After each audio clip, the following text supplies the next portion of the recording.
Good evening everyone. শতাব্দীর কিচেনে আপনাদের সবাইকে স্বাগত জানাই। আজকের রেসিপি হাত দিয়ে মেখে নেওয়া মসুর ডাল।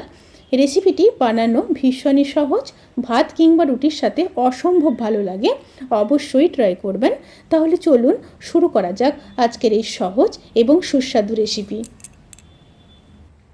হাতে মাখা মসুর ডালের জন্য আমি 200 গ্রাম মসুর ডাল নিয়েছি। মসুর ডালটাকে ভালোভাবে ধুয়ে ছেঁকে নিয়েছি। সাথে দিয়ে দেব একটা মিডিয়াম সাইজের কেটে রাখা আলু, দুটো মিডিয়াম সাইজের কেটে রাখা পেঁয়াজ,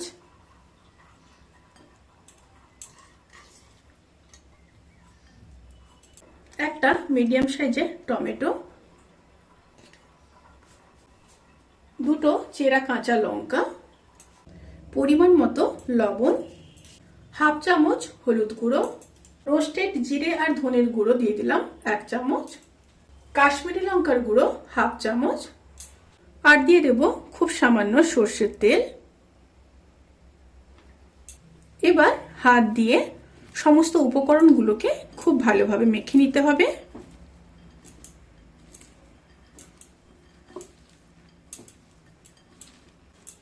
মাখা হয়ে গেছে। এবার 10 মিনিট একটু রেস্টে রেখে দেব। এবার প্যানের মধ্যে সর্ষের তেল দিয়ে দেব, দুটো শুকনো লঙ্কা দিয়ে দিলাম, হাফ চামচ কালো জিরে দিয়ে একটু নেড়ে নেব।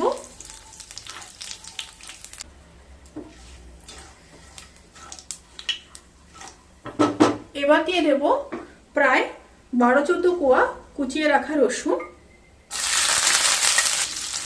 রসুনটাকে হালকা ভেজে নেব। রসুনগুলো যখন হালকা ব্রাউন কালার হয়ে আসবে সেই সময় মেখে রাখা মসুর ডালটা দিয়ে দেব।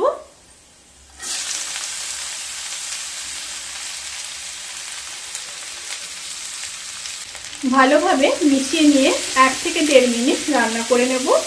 এই সময় স্টিমটা অতি অবশ্যই মিডিয়াম টু হাইতে থাকবে। ডালগুলোকে কিছুক্ষণ ভেজে নিলাম। এবার জল দিয়ে দেব। এখানে ডাল সেদ্ধ হওয়ার মতো জল দেবেন।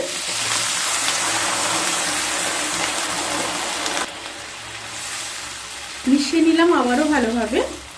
এবার ফুটে আসা পর্যন্ত অপেক্ষা করব। ডালটা ফুটে গেছে।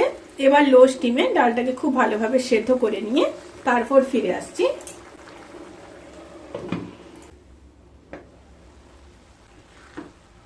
ডালগুলো খুব ভালো মতো সেদ্ধ হয়ে গেছে।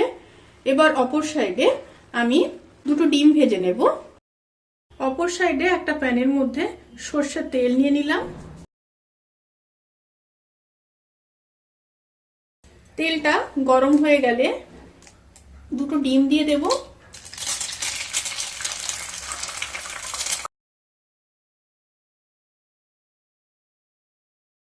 পরিমাণ মতো লবণ দিয়ে দেব, খুব সামান্য গোলমরিচের গুঁড়ো দিয়ে দেব। দিয়ে এবার ডিমটাকে খুব ভালোভাবে ভেজে নেব।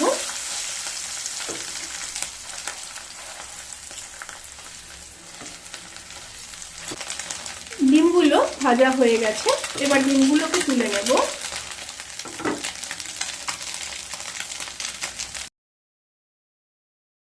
এবার সেদ্ধ হয়ে যাওয়া ডালের মধ্যে ভেজে রাখা ডিমগুলো দিয়ে দিলাম। আর দিয়ে দিলাম হাফ চামচ গরম মশলার গুঁড়ো, সাথে দিয়ে দিলাম 1 চামচ ঘি, আর দিয়ে দেব কিছুটা ধনেপাতা। এবার খুব ভালোভাবে মিশিয়ে নেব।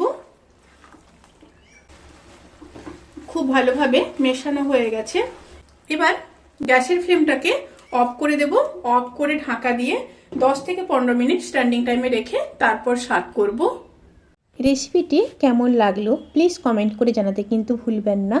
যদি ভালো লেগে থাকে তাহলে সাবস্ক্রাইব করে পাশে থাকা বেল আইকন প্রেস করে নোটিফিকেশান অল করে রাখবেন। তাতে করে আমি যত রেসিপি দেব সমস্ত লিঙ্ক আপনাদের কাছে পৌঁছে যাবে। আপনারা সবাই ভালো থাকবেন, সুস্থ থাকবেন, সাবধানে থাকবেন। আজকের মতো এই পর্যন্ত। পরের ভিডিওর জন্য অপেক্ষা করুন। টাটা।